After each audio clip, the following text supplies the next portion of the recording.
Bonjour Loïc Penn. Bonjour.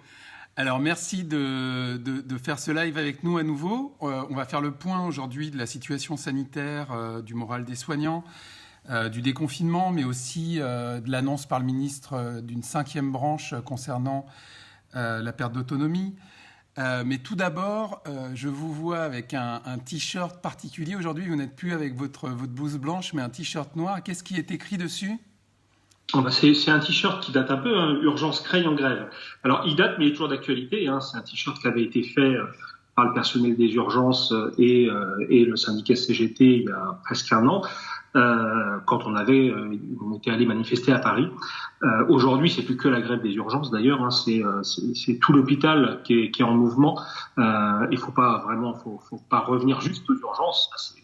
Il y a un t-shirt historique. Alors, ça là, c'était en même temps la CGT, en même temps, à l'époque, le collectif Interurgence, qui est toujours un collectif présent, puisque on s'était inscrit les urgences de Creil, les personnels des urgences de Creil s'étaient inscrits et dans le syndicat CGT et dans ce collectif qui coordonnait les luttes au niveau national. Alors, là, voilà, les confinements obligent, on reprend. Alors voilà, c'est ça, c'est la surprise. Moi, je vous vois avec ce t-shirt aujourd'hui, donc je me dis, les urgences sont toujours en grève. Les urgences n'ont jamais cessé d'être en grève, en fait.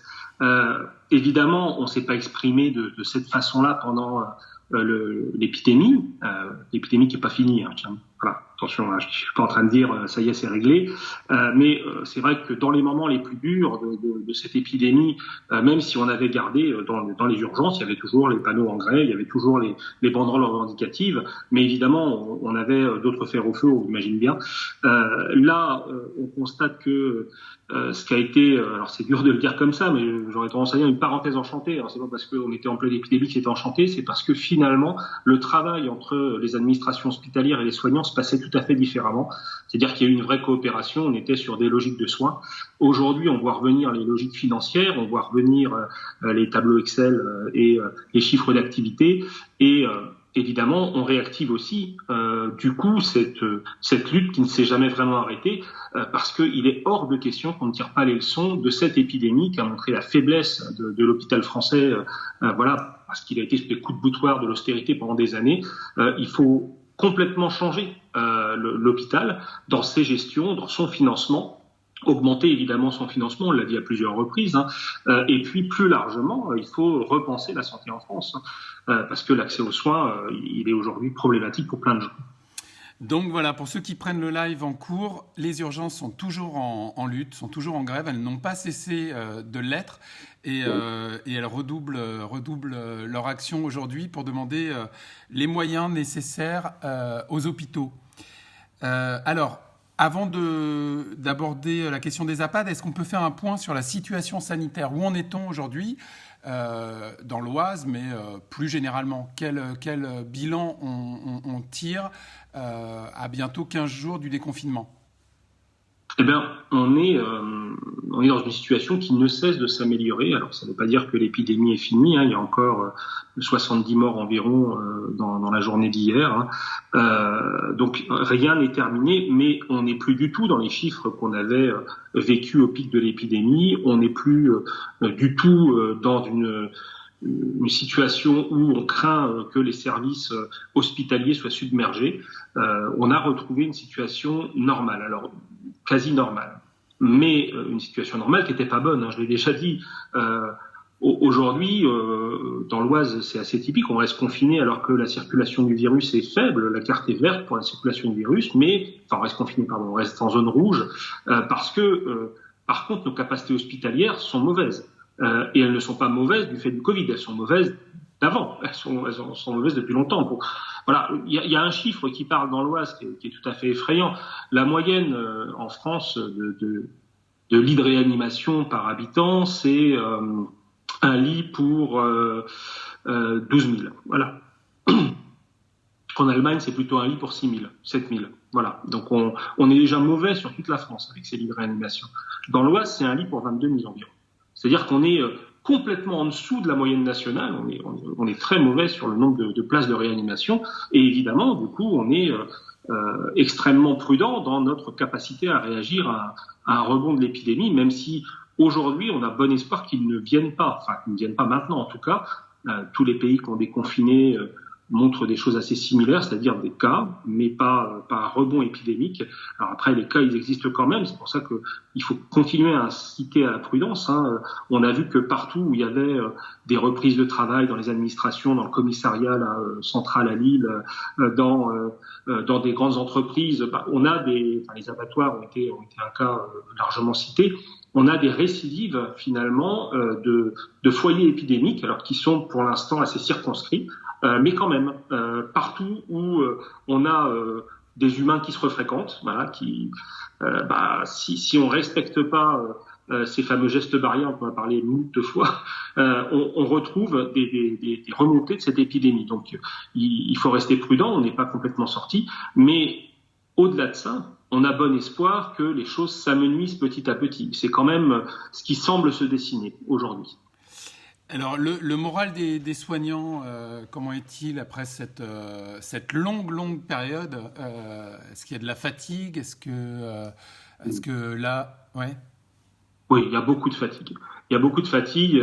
En fait, c'est le contre-coup parce que durant toute cette épidémie, finalement, c'est un peu une équipe de sport, quoi. Tout le monde s'est motivé en disant, voilà, faut y aller. Et puis, forcément, alors il y a eu moins de vacances, il y a eu plus d'heures, et forcément, au bout, on sent quand même une espèce de freinage dans l'entrain, parce que voilà, les corps et les esprits sont fatigués.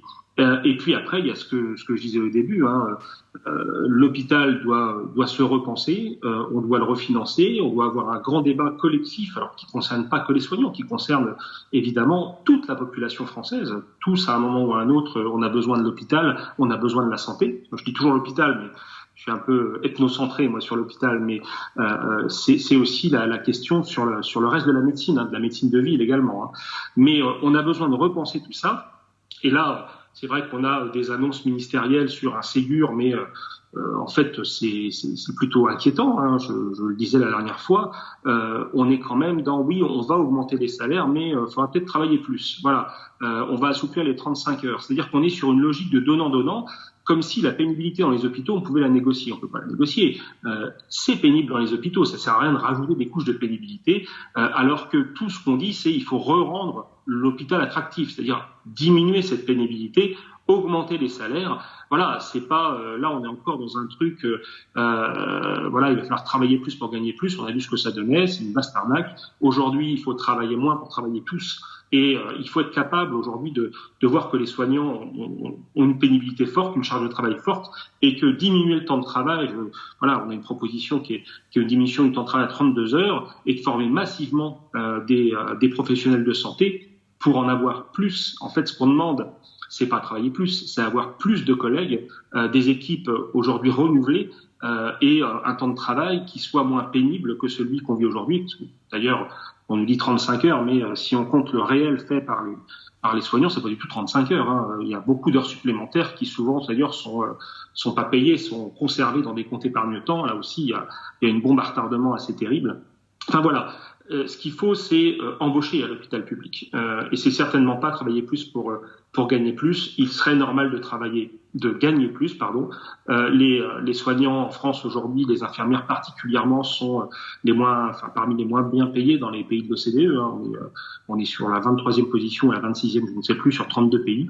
Devant nous, il y a des pays comme le Mexique. On est vraiment sur une situation anormale. Et donc, nous faire le coup on va corriger ça, mais il va falloir bosser un peu. Voilà, évidemment, on ne le prend pas très bien. Alors, concernant les EHPAD, le ministre de la Santé vient d'annoncer la création d'une 5e branche pour la prise en charge de la perte d'autonomie. Est-ce une bonne nouvelle ? Oui, c'est fondamentalement une bonne nouvelle. C'est bien d'aujourd'hui se soucier de prendre la perte d'autonomie en charge. Après, ça peut être une bonne nouvelle qui tourne vite vinaigre quand même, parce que ça dépend de ce qu'on veut faire. Déjà, petite historique, la Sécu, avant, il n'y avait pas de branche. À sa création, il n'y avait pas de branche. C'était une Sécu unique et on donnait des prestations, famille, santé, retraite. elle a été découpée en branches par des réformes successives, parce que c'est plus facile de couper une branche que de couper un tronc. Voilà, c'est ça en fait. On a attaqué la sécurité sociale, et ce découpage qui permet plus d'équilibrer les comptes de la Sécu, mais qui va faire de la comptabilité par branche, permet d'en réduire la capacité à intervenir en fait. Donc voilà, ça c'est pour cette histoire de branche. La Sécu était unique, gérée par les salariés. Tout ça, ce sont des réformes, des attaques. On ne peut pas parler de réformes, des attaques contre la sécurité sociale. Ce sont des centaines d'attaques, des centaines de réformes de la Sécu qui ont été faites depuis sa création. On le sous-estime souvent, mais vraiment des centaines. Et là, il y a quelque chose de neuf qui arrive, cette branche autonomie, mais là encore, soit on en fait quelque chose pour aider les gens. Et c'est ça qu'il faut faire, parce qu'en effet, les pertes d'autonomie, c'est un coût énorme pour les patients, pour leurs familles, et il y a besoin d'aider à rembourser, à soutenir ce risque, puisque la Sécu a vocation à soutenir tous les risques de la vie. Voilà, c'est ça son idée. C'est créer une vraie sécurité sur le plan social. Ça porte bien son nom. Donc, il y a besoin de faire ça, mais si aujourd'hui on ne réforme pas le marché de la perte d'autonomie et de la dépendance, on va créer un véritable tonneau des Danaïdes, c'est-à-dire qu'on va déverser de l'argent dans des groupes privés aujourd'hui qui tiennent toute une partie des EHPAD. On les a cités de multiples reprises, je vais en oublier. Mais tous ces groupes privés à but lucratif récupéreraient, donc seraient financés par une branche autonomie si on n'y fait pas attention. Et donc ça, il ne faut pas que ça se passe. On a aujourd'hui un véritable problème éthique dans la santé. Moi, je le disais, il faut un service public fort. On peut avoir du privé, le privé a sa place, mais le privé à but lucratif, à mon sens, n'a pas sa place. C'est un véritable problème éthique.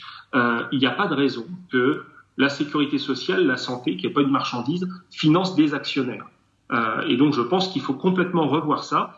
Et le privé à but lucratif ne devrait pas avoir droit de cité dans ces questions de santé et de social. Et donc, je pense que si on met en place une telle branche, quand on va mettre en place cette branche, il faut que ça aille de pair avec une interdiction du privé à but lucratif. Parce que sinon, en effet, ça va être une branche à nourrir actionnaires. Et donc, il faut interdire, en fait, dans le marché de l'autonomie, des EHPAD privés à but lucratif. Ça peut être des EHPAD dans privés par le biais de fondations, il y a plein de moyens, mais certainement pas avec un actionnaire derrière. Et puis développer évidemment le service public du grand âge et de l'autonomie. Alors on a des réactions dans les commentaires de Charlène notamment, qui dit un jour il n'y aura plus de sécurité sociale.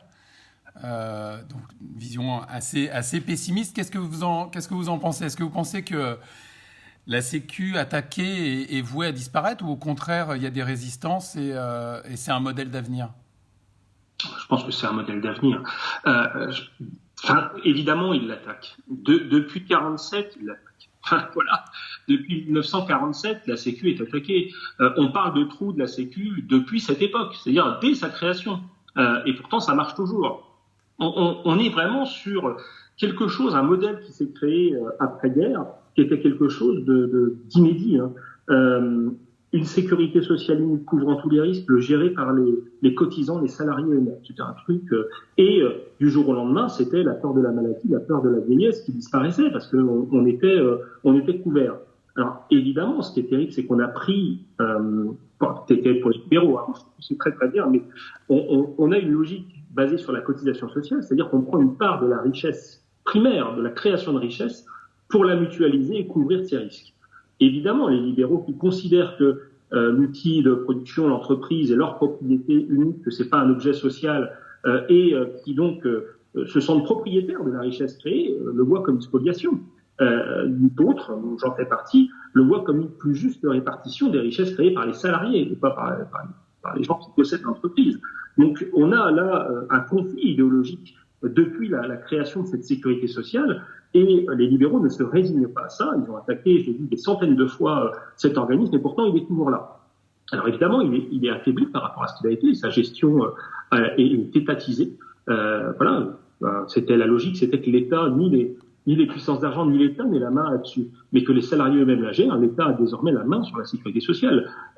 Donc ça, il faudrait revenir à une gestion par les citoyens eux-mêmes.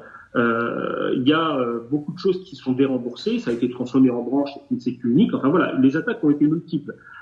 Pour autant, demain, s'ils arrêtaient la sécurité sociale et disaient bon ben voilà, maintenant c'est de l'assurance privée, je pense qu'on serait des millions dans la rue. Regardez déjà sur juste la partie retraite, combien on a été capable et sur quelle durée on a été capable de mener cette lutte. Et même si aujourd'hui on nous dit la réforme de retraite est abandonnée parce que c'est le Covid, non, elle n'est pas abandonnée parce que c'est le Covid. Elle est abandonnée parce qu'il y a un rapport de force qui est ingérable pour le pouvoir, le gouvernement de La République En Marche aujourd'hui, et que reporter encore cette réforme voudrait dire qu'il se tape encore ce rapport de force en septembre et dans la pré-campagne présidentielle. C'est pour ça qu'ils l'arrêtent, c'est parce que le rapport de force n'est pas gérable, même si ils vont nous expliquer que c'est un problème de Covid. Pour la Sécu, on est sur la même situation. Et le rapport de force, moi je ne sais pas ce qu'il sera demain. Il se construit en permanence. On y participe aujourd'hui dans le milieu hospitalier. On a une grande date qui est le 16 juin où tous les hospitaliers vont converger en manifestation pour demander des moyens, pour demander ce qu'on demande depuis un an, des moyens, les revalorisations salariales et sûrement une autre gouvernance de l'hôpital public. Ce débat commence à monter. Mais cette manif, ça va être une partie du rapport de force. Il appelle aujourd'hui les syndicats, la CGT, Force ouvrière, Sud, les comités interhôpitaux, interurgences, interblocs, enfin tous ceux qui étaient impliqués dans le mouvement qui dure depuis un an se retrouvent aujourd'hui et les colères se déconfinent. Et donc, alors revenons sur cette date, le 16 juin, donc c'est une manifestation nationale qui est appelée à Paris. Comment ça va se passer ? Alors là, tout ça n'est pas encore bien. Oui, il y en aura une à Paris, évidemment. Après, il y a d'autres choses qui sont en train de se faire, parce que je prends l'exemple de l'hôpital de Creil. Évidemment, tous les soignants ne vont pas pouvoir monter à Paris. Parce qu'il y a des contraintes familiales, il y en a qui sont au travail, puisque nous, ça fonctionne, on ne peut pas quitter les postes, on ne ferme pas, on n'a pas un droit de grève total, on a un droit de grève assigné. Donc, on va sûrement organiser aussi des choses localement, pour permettre à ceux qui ne peuvent pas se déplacer ou qui bossent dans l'après-midi ou qui bossent le matin ou qui récupèrent, de quand même participer à cette initiative. Donc, il y aura une manifestation à Paris, il y aura aussi des initiatives décentralisées un peu partout. Alors, c'est très important cette date parce que pendant toute la période du confinement, on a vu les Français aux fenêtres applaudir les soignants et aussi des concerts de casseroles. Et encore aujourd'hui, ça continue pour exiger des moyens pour les hôpitaux. Donc, qu'est-ce que vous dites à toutes ces personnes qui étaient aux fenêtres et qui pourraient se saisir du 16 juin aussi pour se faire entendre ? Quelles possibilités elles ont de se joindre à vous ? Mais venez, voilà ce que je dis, venez, c'est pas compliqué. Voilà, on descend de son immeuble, on arrête avec les casseroles, on peut les garder et on vient taper des casseroles avec nous dans la rue. C'est aussi simple que ça. Il y a rien de compliqué. Aujourd'hui, il faut créer un véritable rapport de force, une démonstration de force. Ce qui est en train de se passer là aussi, moi j'ai des inquiétudes. Je l'ai dit, j'ai pas aimé ce que le ministre Véran a écrit dans le JDD là. Il va falloir supplier les 35 heures. Mais j'aime pas non plus la forme que c'est en train de prendre son Ségur de la santé. Ce qui est annoncé là, c'est une grande visioconférence à peu près à 300. Ça c'est pas quelque chose qui nous incite à penser qu'il va y avoir des discussions sérieuses et de la négociation. Ça nous incite surtout à penser que ça va être une grand-messe. Parce qu'à 300, ça s'appelle une grand-messe. C'est-à-dire que c'est le grand débat, le retour de la vengeance. C'est-à-dire qu'on nous refait le même coup. Et hop, on relance un grand débat. Ça fait quand même quelques années qu'on débat. Ça fait des propositions, on en a. Elles sont assez construites. On sait ce qu'on peut faire. Et puis, il est hors de question de revoir encore une fois le poisson noyé par une commission Théodule quand on ras le dossier. Parce que c'est ça qu'on est en train de sentir quand même. Et on revoit encore les mêmes discours qu'on a eus pendant des années. On fait la preuve de leur fausseté pendant cette crise. C'est un problème d'organisation, c'est pas un problème de moyens, vous inquiétez pas. Et ben, on retrouve ces mêmes choses. Ces gens sont incorrigibles. Ou bien ils arrivent même pas à réfléchir à autre chose tant qu'ils sont formatés, ou bien ils sont d'une hypocrisie sans nom. Après, je vous laisse juge de savoir ce que vous pensez d'eux, mais c'est pas possible qu'on réentende les mêmes discours et les mêmes logiques techno, les mêmes logiques financières, alors qu'on vient de vivre quelque chose qui a démontré que finalement on avait raison de se battre depuis plus d'un an. Alors, beaucoup de commentaires dans ce live. D'ailleurs, on vous remercie et n'hésitez pas à le partager autour de vous pour faire entendre toutes ces explications qu'on donne chaque semaine sur l'état sanitaire et l'état des hôpitaux et des luttes. Olga qui rebondit sur le Ségur en disant « Nicole Notat, n'est-ce pas dangereux ?» Ouais, alors, j'ai lu un truc qu'un de mes camarades a écrit, c'était Benjamin Hanna, il avait dit c'est comme si on demandait à Gargamel d'organiser l'anniversaire du Grand Schtroumpf. Et je pense qu'il y a de ça, quoi. C'est quand même, Nicole Notat, oui, ça a été une responsable syndicale, mais combien contestée au sein même de sa propre organisation, la CFDT, mais au-delà de façon majeure. Elle était pour le plan Juppé en 95, elle était, c'est pour la réforme de la sécurité sociale d'ailleurs. C'est quand même quelqu'un qui est dans le syndicalisme de compromis, on appelait ça, le syndicalisme de compromission. C'est-à-dire qu'on a complètement eu à un moment donné des gens qui ont relégué les logiques patronales, libérales, et je pense que Nicole Notat en fait partie. Voilà. Alors après, elle assume ses choix, très bien. Je n'irai pas critiquer son opinion, elle la garde. En même temps, on peut aussi permettre de partager tous ces choix-là. Et oui, voir Nicole Notat piloter, comme ils ont dit, le Ségur de la santé, c'est quand même pas un signe extrêmement encourageant. Alors, le 16 juin, je reviens sur le 16 juin parce que c'est quand même une date clé qui quelque part, était un peu attendue, pas seulement par les soignants, mais aussi par toute une partie de la population. Est-ce que vous rêvez d'un 16 juin qui inonde les rues de Paris et les rues de toutes les villes de France, évidemment avec en tête les soignants, mais porté par toute une population solidaire qui a découvert, qui en tout cas s'est manifesté pendant le confinement en faveur des soignants et pour des moyens pour les hôpitaux. Est-ce que vous imaginez que le 16 juin, ça peut être ce moment de convergence? On l'a vu lors de certains lives avec les Gilets jaunes. C'est des choses qui ont été suggérées avec tous les mouvements qui se sont mis en branle ces dernières années. Est-ce que le 16 juin, autour de l'hôpital public, il ne peut pas se passer quelque chose d'assez inédit et important? Il doit se passer quelque chose. C'est compliqué, on va être dans une période encore proche du déconfinement, on le sait. Ce sera compliqué sur la logistique parce qu'on sera sûrement limité dans combien de personnes on pourra transporter dans un bus. Enfin, on va avoir des difficultés à faire ça. C'est d'autant plus important que la population parisienne s'y implique parce que eux, ils sont sur place. Oui, ça peut être un moment de convergence parce que l'hôpital, finalement, concentre toutes les aberrations de la politique de la République en marche. Là, ça se voit, quoi. Il y a plein d'endroits où ça se voit pas. On a cassé des services publics. Alors, on sent bien que la qualité n'est plus là, mais on n'est pas directement confronté. Les agents souffrent. On a du mal à avoir ses papiers à la mairie. On a du mal à avoir finalement les rendez-vous pour l'électricité comme avant, ou pour le téléphone. Enfin voilà, il y a plein de choses qu'on a cassées assez insidieusement, mais on s'habitue. L'hôpital, ça se voit parce que la sanction est immédiate. Et on l'a vu avec cette épidémie. On reste dans un couloir, on n'est pas correctement soigné. Il y a une perte de chance. Voilà. J'ai toujours tendance à dire de façon assez cynique, mais au moins ça permet de comprendre les choses. Notre service après-vente, c'est la mort. Et donc, évidemment, tout de suite, ça parle. Et là, dans la période qui vient de se passer, les gens, même si on avait des marques fortes de sympathie dans le mouvement des hôpitaux depuis un an, il y avait une population qui était largement déjà derrière nous sur oui, ça va pas les hôpitaux.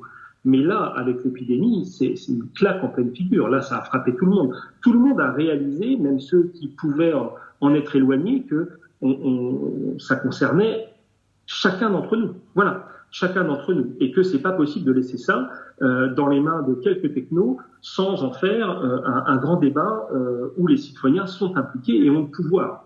Donc voilà, ça parle et donc ça peut être ce sujet, un grand moment de convergence des gilets jaunes, des syndicats, des simples citoyens, des partis politiques, ils y ont leur place. Mais voilà. Alors après, évidemment,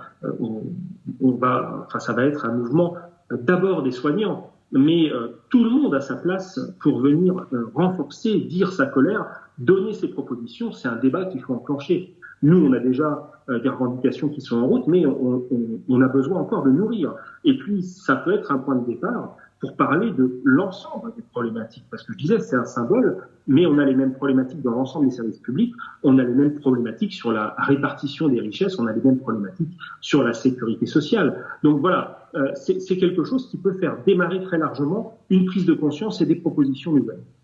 Alors peut-être que sur les formes du 16 juin, effectivement, il va falloir s'interroger, en tout cas faire preuve de beaucoup d'imagination, parce qu'on est dans une situation vraiment particulière.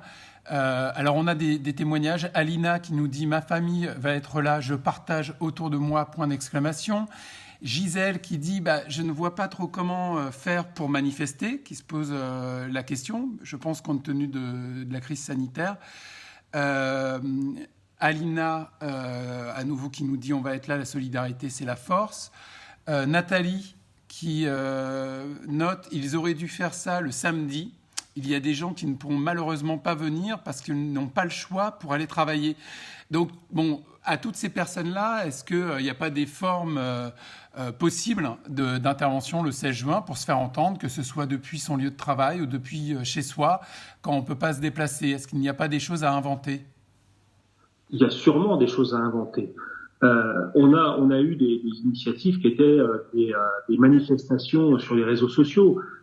Ça peut être des photos postées de groupes de travail, de groupes d'ateliers avec un soutien aux luttes des soignants, du fric pour l'hôpital. Enfin, tout est imaginable. On peut faire ça. On peut aussi avoir des gens qui sortent un temps de leur lieu de travail pour montrer leur solidarité et se prennent en photo. Enfin, il y en a qui peuvent participer. Après, pourquoi pas un samedi? Il y aura sûrement à un moment donné un samedi, et je compte sur les Gilets jaunes pour nous donner une date d'ailleurs de convergence, parce que c'est plus ceux qui ont l'habitude de mettre le samedi. Et bon, moi je pense qu'à un moment donné, il faut réussir, je l'avais dit la dernière fois, à converger, que ce soit les Gilets jaunes, les Gilets rouges, les blouses blanches.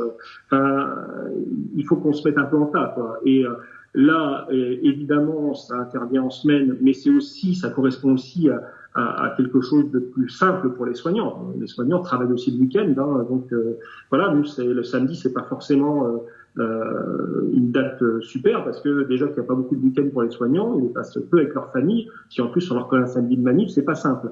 Et puis dans la semaine, c'est le moment où il y a le plus d'équipes à l'hôpital et où on peut faire beaucoup de communication entre nous et faire venir les gens. Donc toutes les formes ont des avantages et des inconvénients. Je crois qu'il faudra toutes les utiliser. Donc après, comment on manifeste? On verra bien, parce que voilà, c'est le 16. Quelle sera la situation épidémique à ce moment-là? Est-ce qu'on fera des manifs comme on a pu le voir là, avec des distances de sécurité, des manifs masqués? Enfin voilà, on peut tout faire. Simplement, on peut compter sur les soignants pour faire respecter un véritable protocole sanitaire sur les manifs. C'est leur boulot. Alors, il y a eu d'ailleurs un message un peu plus haut, je ne sais plus de qui exactement, mais voilà, de Léon Naège qui dit « Une pensée pour les pompiers ». On peut imaginer que les pompiers s'associent aussi à cette journée. On pourrait imaginer un 16 juin où les soignants sont la tête de pont d'un mouvement beaucoup plus général de la population. Nadia qui rebondit à nouveau sur l'imagination pour trouver des formes à ce 16 juin et qui nous dit le 16 juin, tous dans la rue, à une certaine heure, les gens, les bureaux, les commerces sortent tous dans la rue et forment une chaîne humaine avec distanciation sociale, bien sûr, pour s'associer avec les infirmières et les infirmiers pour défendre leur cause. Voilà, ça fait partie des pistes suggérées qui sont intéressantes. Clarisse qui nous dit le 16 juin tous ensemble. Un autre message qui nous dit un 16 juin historique.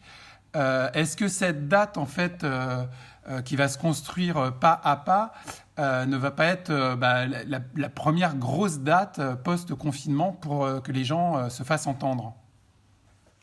Alors oui, c'est la première grosse date. Après, est-ce qu'on va la réussir? Je suis pas voyante extra lucide, moi, comme d'habitude. C'était comme sur l'épidémie, comment va-t-elle évoluer? Je peux pas répondre à des questions comme ça. En tout cas, on sent bien qu'elle va faire événement quoi qu'il arrive. Parce que c'est la première nuit des confinements, et puis la volonté d'en découdre est forte chez les soignants, parce que c'est ce que je disais tout à l'heure, là, le retour des vieilles logiques, l'enfumage qu'on sent venir avec le Ségur de la santé, tous les signaux très négatifs de communication qui viennent de ce gouvernement nous incitent à surtout pas baisser la garde et au contraire hausser le rapport de force pour avoir un vrai débat, des propositions novatrices. Sortir de ces ornières là dans lesquelles on nous a mis depuis 20 ans avec une logique d'hôpital-entreprise qui tue finalement le service public hospitalier, qui le rend incapable de répondre à ses missions. Donc voilà, c'est vraiment cette démarche. Et puis après, oui, il faut élargir au reste du débat. Évidemment, ça pourra pas, je le disais la dernière fois en réponse à quelqu'un qui disait « et les gilets jaunes », est-ce que vous serez avec eux? Mais l'hôpital n'est pas un écosystème clos. Ça fonctionne avec tout le reste de la société. Et évidemment, la question de la réindustrialisation du pays, elle est posée par la crise de l'hôpital, parce que ne pas avoir de capacité à fabriquer des médicaments, des respirateurs, des masques, des surblouses, c'est pas possible qu'on continue à fonctionner comme ça, à flux tendu, pour gagner encore un petit pourcentage, parce que on va aller exploiter un ouvrier au Vietnam plutôt que on peut l'exploiter un peu plus qu'en France. Gagner ces petits pourcentages, on voit ce que c'est pour l'hôpital. Ça le tue. Donc ça peut pas être le pognon et la rentabilité peuvent pas être les seuls moteurs. L'humanité, la solidarité, le fait de rendre le service public, le droit pour tous à avoir accès à des soins, à des besoins essentiels par le biais du service public. Voilà, on doit remettre ça aussi au centre de ce qu'on porte dans ce mouvement. Alors, on a à nouveau des messages qui nous disent oui à un 16 juin historique. Rappelons-le, vous l'avez dit tout à l'heure, mais c'est toujours bien de le répéter quand même. C'est à l'appel de qui? D'où elle sort cette date du 16 juin qui risque d'être... Elle appelle un peu tout le monde. Je disais, c'est bien. Après, pour l'instant, les Gilets jaunes n'ont pas appelé, je crois, mais voilà, rien ne s'y oppose, je pense. Mais là, c'est les syndicats, CGT, FO Sud, j'espère que j'en oublie pas, en tout cas, ces trois-là, c'est sûr. Il y a les comités interurgences, donc qui étaient le regroupement en fait des personnels des urgences quand le mouvement s'est lancé, interhôpitaux, puisque ce mouvement ne concerne plus les urgences mais l'ensemble de l'hôpital. D'ailleurs, la problématique, elle est plus souvent le fait qu'on ait fermé des lits dans les autres services que le problème des urgences, et réouvrir des lits devient une urgence pour que ça fonctionne. Et puis le comité interbloc qui voilà, c'est aussi une coordination sur les blocs opératoires. Donc voilà, toutes ces structures appellent. Alors je pense que j'en oublie forcément. J'ai donné les plus importantes en tout cas.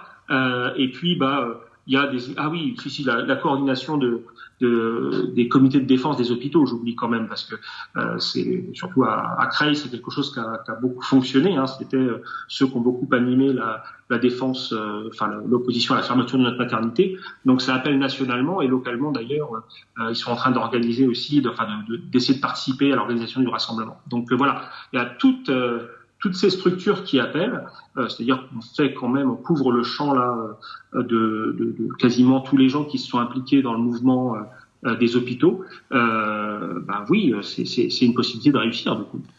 Et quelles sont, en quelques mots, les revendications communes sur lesquelles l'ensemble du corps hospitalier, mais également de la population française, peuvent se regrouper et descendre dans la rue le 16 juin. C'est-à-dire, si je descends dans la rue ou si je me fais entendre à ma fenêtre ou si je poste une photo, un message sur les réseaux sociaux, le 16 juin, en quelques mots, c'est pour dire quoi?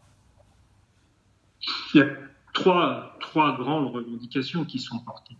L'augmentation des moyens à l'hôpital. Alors, c'est avec un collectif budgétaire de 10 milliards pour rattraper ce qu'on a perdu ces dernières années, puisqu'on a dû faire ces milliards d'économies à chaque vote de l'ONDAM, l'objectif national de dépenses d'assurance maladie. On nous a baissé un petit peu, on nous obligeait à faire 800 millions d'euros d'économies, 1,5 milliard.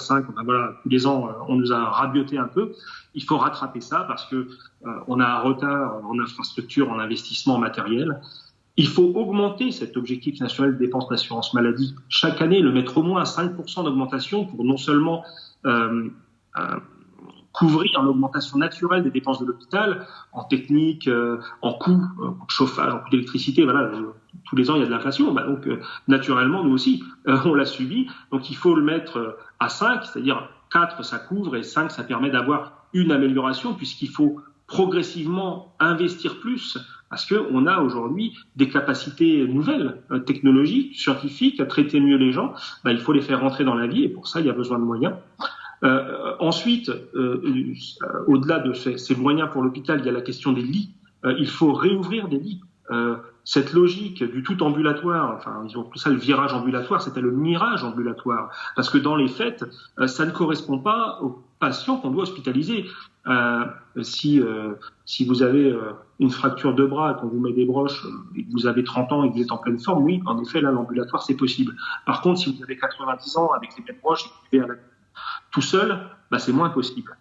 Et on n'a pas ce raisonnement qui a été tenu. On a fait comme si on traiterait ça. Non, on doit refaire des lits, réouvrir des lits. On en a fermé 100 000 en 20 ans. C'est 20% de nos capacités d'hospitalisation. Il y a 400 000 lits environ d'hospitalisation en France. Donc moins 100 000, quoi. Enfin, c'est quand même titanesque.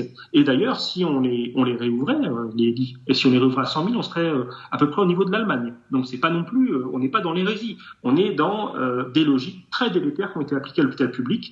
Et puis le troisième volet des revendications, c'est l'augmentation des salaires des soignants et l'amélioration de leurs conditions de travail. On l'a pas dit, mais c'est une évidence. Parce que, en effet, les soignants sont extrêmement mal payés. Je parle hors médecins. Et encore, pour les médecins, il y a des choses à revoir, mais c'est pas, à mon sens, la priorité. D'abord, le paramédical, mais aussi les administratifs, les personnels techniques, parce que là aussi, il faut voir, les salaires sont pitoyables. Pour les médecins, ce serait important d'augmenter les salaires d'embauche pour les jeunes médecins, parce qu'ils sont particulièrement bas par rapport au privé. Quand on arrive en fin de carrière, ça devient mon cas, évidemment, les salaires sont très corrects. On pourrait toujours dire oui, mais quand même, quoi. Enfin, ça va. Par contre, le salaire d'embauche des jeunes médecins, ça fait partie de l'attractivité que de l'augmenter, parce que sinon, ils iront bosser dans le privé et c'est ce qui est en train de se passer. Donc voilà. Mais on a demandé des revalorisations à hauteur de 300 euros. Et 300 euros, c'est pas non plus, alors c'est beaucoup, mais c'est pas non plus une hérésie. Ça nous mettrait dans la moyenne des revenus des soignants sur le CDE. Une question de Léon Nage qui demande où sont passés les livres. Bon, j'en sais rien, moi, dans les caves de l'Élysée. Non, mais je sais pas du tout. Le grand débat, il a surtout permis de répondre à des questions qui n'étaient pas posées par le mouvement des Gilets jaunes. Ça a permis de distraire complètement ce mouvement de ses objectifs initiaux. On n'a pas parlé avec ceux qui étaient dans la rue. On a parlé avec ceux qui sont venus aux grand-messes du président Macron pour parler complètement d'autre chose. Voilà. Enfin.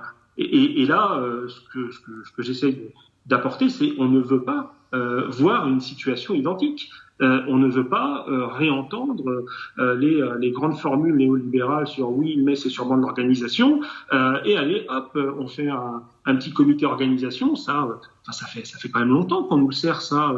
Le premier qui avait vraiment porté ça, c'était Nicolas Sarkozy. C'était une déclaration à Strasbourg. Pour lui, ça résonne, où il disait qu'en effet, il n'y avait pas de problème de moyens, que c'était un problème d'organisation et qu'il fallait un véritable patron à l'hôpital. C'est comme ça que derrière, on a eu les fameuses lois Bachelot qui ont transféré toute la gestion de l'hôpital aux administrations et complètement dépossédé les soignants de pouvoir d'intervention. On voit où est le résultat. Alors, avant d'aborder pour conclure peut-être ce live, la question du déconfinement progressif et les mesures sanitaires nécessaires encore les jours prochains, la prudence nécessaire les jours prochains. Rappelez que vous pouvez retrouver énormément d'articles, d'analyses, d'interviews sur toutes ces questions-là dans l'UMA. Et il y a une offre d'abonnement pour moins de 2,50 € et vraiment par semaine, moins de 2,50 € par semaine. Moi, je vous invite, tous ceux qui ne le sont pas, à vous abonner. Bon, d'abord, ça soutient le journal, évidemment, mais surtout, vous allez y trouver beaucoup de contenu très intéressant sur tout ce qui a été abordé dans ce live. Et c'est important de s'informer et d'avoir une autre vision de l'actualité, un autre regard sur l'actualité, qui est le regard apporté par l'UMA. Alors, sur la question du déconfinement, est-ce qu'aujourd'hui, il y a quelques signes plutôt intéressants, c'est ce que vous disiez en début de live, quelques signes intéressants qui montreraient qu'on qu'on pourrait aller vers une sortie de crise, mais rien n'est certain encore aujourd'hui. Donc, est-ce que la prudence n'est pas de mise? Quelles sont les règles à respecter? Il faut le répéter certainement. Quelles sont les règles à respecter dans les jours, les semaines qui viennent? Déjà, moi, je suis abonné à l'UMA, donc c'est pas la peine que je recommence, c'est bon. Ça fait quelques années. Mais sur le déconfinement, on est en effet sur une période qui paraît rassurante. On a moins de cas. Le virus est pour autant toujours circulant. Donc, si on ne veut pas voir des foyers épidémiques diffus recommencer ici et là, il faut conserver toutes les mesures de prudence qu'on a eues jusque-là, c'est-à-dire le lavage des mains, ne pas s'embrasser, ne pas se serrer les mains, c'est désolant mais c'est comme ça, porter un masque. Voilà. Toutes ces mesures restent d'actualité, particulièrement dans les lieux où il y aura des concentrations humaines, donc les lieux de travail. Là, l'employeur a une responsabilité forte à appliquer toutes ces mesures, mais on a vu que ça commençait. Alors, il y a des endroits qui avaient un peu dérapé, mais qui ont été rappelés à l'ordre, et ça se fait. Après, il y a des choses que je comprends moins, très sincèrement, sur le déconfinement. Moi, j'ai vu, comme tout le monde, les images des Parisiens assis sur les bords des rues, mais pourquoi ne réouvre-t-on pas les parcs? Parce que, là encore, on a une logique... il faut faire appel à l'intelligence et à la responsabilité collective. Moi, je suis quand même un peu inquiet de voir ce déconfinement dans un cadre très répressif. C'est-à-dire que, alors ça, pour aller au boulot, non, on a poussé tout le monde, pas de souci. Par contre, attention, vous n'avez pas le droit d'aller sur une plage, attention, vous n'avez pas le droit d'aller dans un parc. Je ne pense pas que ce soit la meilleure chose. Faire appel à l'intelligence, dire aux gens, quand vous allez dans ce parc, gardez les distances sur le plan physique. Quand vous allez dans ce parc, mettez un masque. Voilà. Faites toutes ces mesures qu'on a collectivement appris à faire, mais rétablissons quand même la liberté des gens, parce que voilà, alors j'ai été de ceux qu'on dit il faut être un peu rude sur le confinement, mais là je trouve que des fois ça tourne à un truc très autoritaire qui moi m'inquiète. On est sur un état d'urgence déjà, état d'urgence qui permet à ce gouvernement, à l'exécutif, d'exercer des pouvoirs extraordinaires sans passer par le Parlement, sans passer par le contrôle du Parlement. Faudrait pas que parce que voilà, je trouve qu'il y a des signes un petit peu diffus, embêtants, plus qu'embêtants, sur la remise en cause des libertés individuelles. Je pense que là, il faut cette capacité, et je l'avais dit, à faire appel à l'intelligence collective, au débat, à la réexplication, à la pédagogie, plutôt qu'en permanence être sur de la répression. Après, il en faudra quand même. Il y a des gens qui sont quelques individus incontrôlables, ça c'est une évidence, mais il ne faudrait pas que ces individus incontrôlables soient l'excuse pour avoir une attitude autoritaire avec l'ensemble de la population. Voilà, faut raison garder, et aujourd'hui, oui, déconfinons le plus possible, mais toujours avec ces mesures de prudence qui restent tout à fait essentielles. Alors, qui reste essentiel pour un certain temps. Fifi nous dit, mais il paraît qu'il y a un nouveau foyer à Compiègne. Donc, effectivement, on entend parler cette semaine de l'apparition de nouveaux foyers qui peuvent inquiéter. Anita qui nous dit, on a dit qu'il y en avait encore pour 10 jours. Alors, qu'est-ce que c'est cette fameuse date des 10 jours? Qu'est-ce que ça signifie, il y en a encore pour 10 jours? Ouais, alors ça ne veut pas dire que c'est fini dans 10 jours. En fait, c'est le temps qu'on s'est donné pour évaluer le risque de récidive de l'épidémie. C'est-à-dire que quand on a déconfiné, on s'est dit voilà, on déconfine, il y a des cas de Covid, il y a un virus circulant, l'incubation de ce virus est environ une semaine, un gros trait, c'est environ une semaine, puis après il faut détecter les gens, que les signes apparaissent, que voilà. En gros, ça va faire 10 à 15 jours pour se rendre compte si on a une épidémie qui reflambe ou pas. Elle ne semble pas le faire.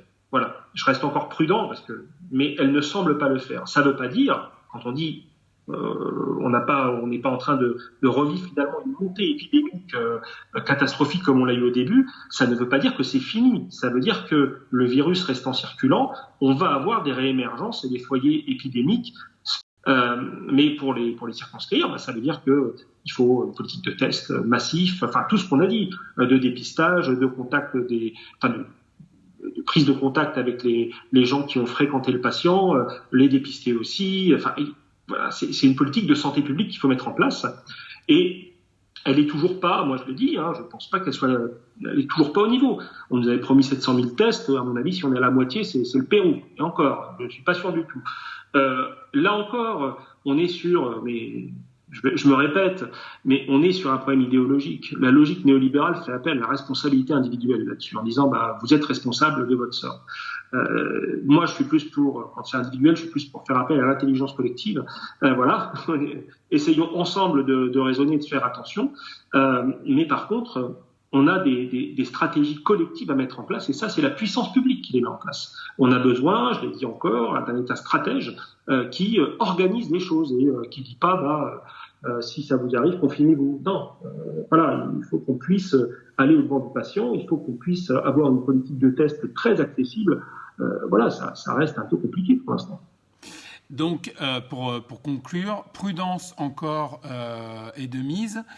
Dans 10 jours, on saura, on aura plus de recul, on aura le recul nécessaire en fait pour mesurer si l'épidémie repart ou pas. Quoi qu'il en soit, le virus sera toujours là, donc il faudra continuer à vivre avec. Vous en appelez à moins d'autoritarisme de l'État qui interdit l'accès au parc, qui pour autant envoie les gens s'entasser dans les transports en commun. Ça a été noté dans les commentaires pour partir au travail. Et puis cette date du 16 juin, peut-être qu'on peut finir, vous pouvez nous remontrer votre t-shirt. Ça peut être peut-être le mot de la fin.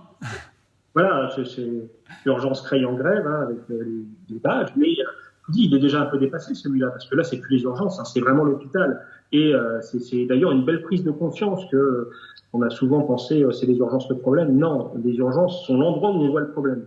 Le problème, il est plus à avoir fermé des lits qu'aux urgences. Il est plus à avoir limité le nombre de professionnels de santé formés avec le fameux numerus clausus pendant des années, et on n'en a toujours pas occupé, et donc à plus avoir la médecine de ville, parce que du coup, les gens n'ont pas accès aux soins en ville, ils viennent aux urgences, et ceux qu'on doit hospitaliser, on n'a pas de place pour les mettre, qui restent aux urgences. Voilà, on vient de créer un nœud.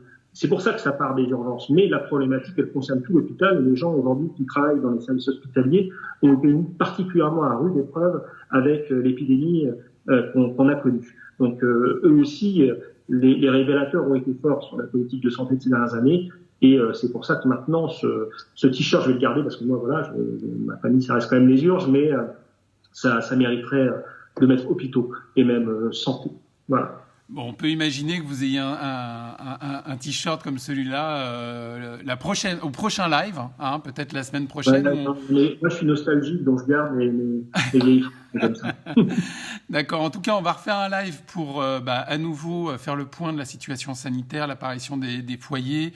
Ah oui, vous n'avez pas répondu, à la question des foyers qui apparaissent peut-être. Les nouveaux foyers qui sont apparus cette semaine. Qu'est-ce qu'on peut... Si. En fait, j'avais répondu par anticipation en disant on va les avoir. Il n'y a pas de mystère. Le virus est toujours là. C'est pour ça que je continue à dire prudence. Ces foyers sporadiques, on va les avoir. Le pire, ça a été visiblement les abattoirs où la proximité des gens fait que ça flambe.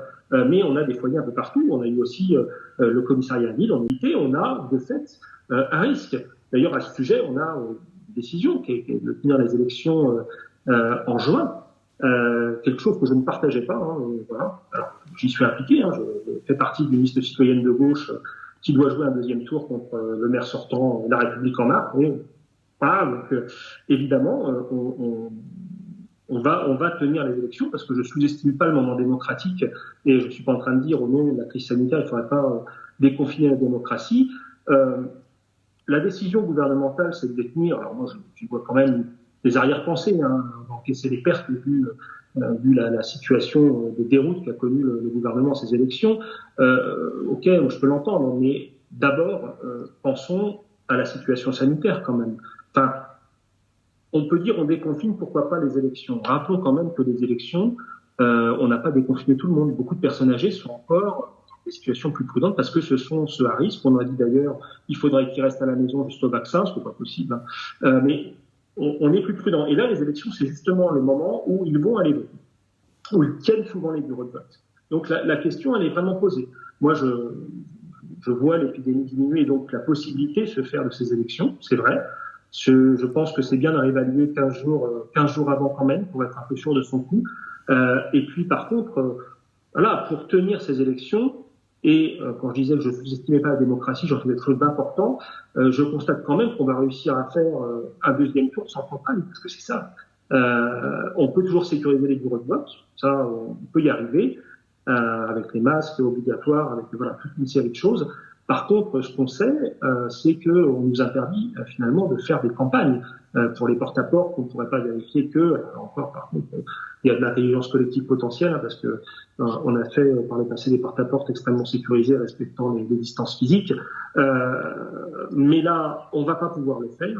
Et c'est quand même une drôle de démocratie qui va consister à enregistrer surtout au second tour les résultats du premier, puisqu'il n'y aura pas de campagne possible. Donc voilà, faut qu'on mesure quand même cet empressement. Il n'est pas, voilà, moi il m'inquiète. Je trouve que, alors, même si j'ai été sensible à ces arguments de confinement en démocratie, oui, mais on ne va pas réellement la déconfiner. On va juste clore une séquence. Peut-être on peut prendre une dernière question qui vient d'arriver concernant les 100 km. Ça revient. Est-ce que c'est normal de maintenir cette distance de 100 km, cette limite? Non. Il peut y avoir un débat sur la distance. Je ne sais très sincèrement pas comment elle a été calculée, 100 km. Pourquoi 100 et pas 50 ou pas 30? Par contre, ce qui est... donc ça, je ne pourrais pas répondre sur la distance en tant que telle. Par contre, sur le fait de limiter les déplacements, oui, ça a du sens.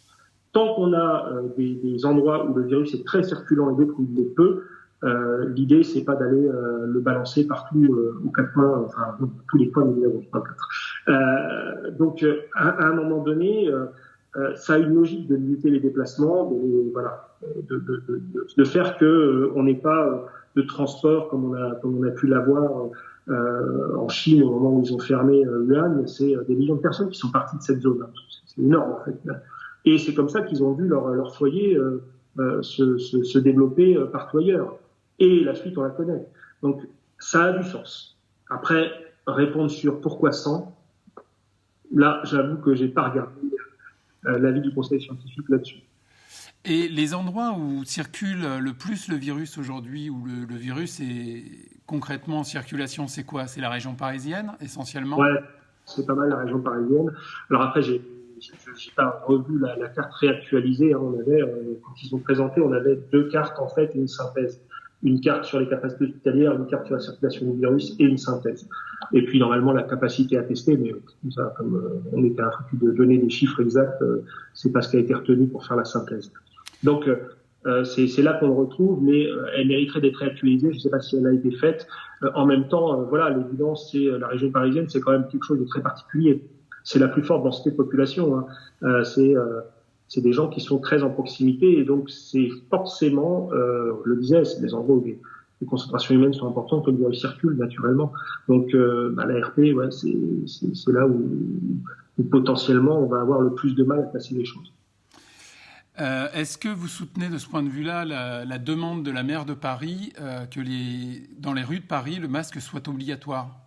Ah oui, moi je pense, très sincèrement, mais j'ai déjà eu l'occasion de le dire, je pense qu'on aurait dû, pour poursuivre finalement les résultats du confinement, rendre le masque obligatoire dans l'espace public. Mais rendre le masque obligatoire dans l'espace public, ça veut dire d'abord rendre le masque gratuit et accessible à tous. Parce que là, on le rend obligatoire dans certaines situations, alors que des gens n'ont pas les moyens de s'acheter des masques ou alors vont se les acheter de façon aberrante, si vous voulez. Parce que vu le prix que ça coûterait à une famille d'avoir les masques pour tout un mois, les gens en achètent un et mettent toujours le même, qui est tout pourri, qui sert à rien en fait, mais qui permet d'avoir de ne pas tomber sous le coup de l'autorité. C'est pour ça que je disais d'ailleurs que l'autoritarisme que moi j'ai ressenti sur certaines interventions, c'est pas efficace parce qu'en effet il y a toujours moyen de le contourner et en apparence c'est gentil, on est bien dans le rang, mais dans les faits on n'est pas efficace. Donc plutôt faire appel à l'intelligence collective et à des moyens, mettre à disposition des masques gratuits pris en charge par la Sécu, c'est un équipement de protection pour cette épidémie, c'est aberrant que ce soit fait. Oui, parce qu'on le rappelle, la demande de masques gratuits monte. L'Humanité a d'ailleurs publié une pétition que vous pouvez signer en ligne pour exiger des masques gratuits. C'est une des grandes demandes aujourd'hui, la gratuité des masques. Ah oui, oui. Pourtant, ça paraît aller de soi, hein. Et puis, l'État, voilà, ils ont mis en place un état d'urgence voilà, que je partage pas d'ailleurs, mais ça leur donne le moyen d'agir rapidement et de réquisitionner l'ensemble des masques stockés dans la grande distribution. Alors là, on vient de publier... Ah, il y avait une petite pause. Tiens, juste au moment où on parle de la pétition, donc on vient de vous publier sur le Facebook le lien pour signer la pétition. Bon, on est presque à 1 heure de live, on va peut-être s'arrêter là. Est-ce qu'on peut aborder une toute dernière question qui n'est pas des moindres, ou alors on la garde pour la prochaine fois, qui nous vient de Tofani, qui nous demande que pensez-vous de l'OMS ? Parce qu'effectivement, il y a eu beaucoup de polémiques engendrées autour de l'organisme. Qu'est-ce qu'on peut aujourd'hui dire de l'OMS en quelques mots ? Vraiment, en quelques mots, moi, je pense que c'est un organisme essentiel, comme d'ailleurs beaucoup d'organismes internationaux, hein, l'ONU aussi. Hein, enfin voilà, aujourd'hui, ils sont plutôt supplantés par des organismes comme la Banque mondiale, le FMI ou le GATT. Voilà, ça m'inquiète un peu parce que ce ne sont pas des organismes où tous les États sont représentés. Enfin voilà, on est sur des organismes internationaux de libéralisme. On avait créé ces organisations qui représentaient l'ensemble des pays, qui étaient censés harmoniser des choses hein, pour la santé de l'OMS. Aujourd'hui, on devrait avoir une activité beaucoup plus forte de l'OMS, mais avec des moyens pérennes, pas avec des chantages financiers. On voit bien Trump qui a dit moi je suspends ma participation financière. On voit bien l'implication des fondations privées dans le financement de l'OMS. Ça devient un enjeu. Moi, je pense que l'OMS, ça doit être un bien international et qu'il faut garantir ses financements automatiques pour être sûr que justement cette indépendance soit respectée. Mais après, avoir une organisation qui a joué pour grande partie son rôle là d'ailleurs, hein, qui réussit à donner de l'information fiable à tous les pays en même temps, à coordonner des politiques sanitaires sur l'ensemble des pays et sur le plan international, voilà, c'est quelque chose qu'il faut chérir hein, en fait. Même si, après son fonctionnement n'est pas exemple de reproches, évidemment, les lobbies sont partout. Mais c'est encore une des structures où on peut avoir de la résistance à ces logiques marchandes. Bon, ben merci pour cette dernière réponse. On a abordé énormément de points pendant 1 heure avec vous. Merci beaucoup pour votre pédagogie, votre clarté qui est souvent relevée dans les commentaires. On se donne rendez-vous bientôt pour un nouveau live pour faire le point de la crise sanitaire, mais aussi de la mobilisation en vue du 16 juin, de cette grande mobilisation pour l'hôpital public. Et qu'est-ce qu'on se dit ? On se dit bon samedi et bon dimanche et à très bientôt. Voilà, c'est ça. Au revoir Nicolas. Merci, à très bientôt Loïc Penn. À très bientôt.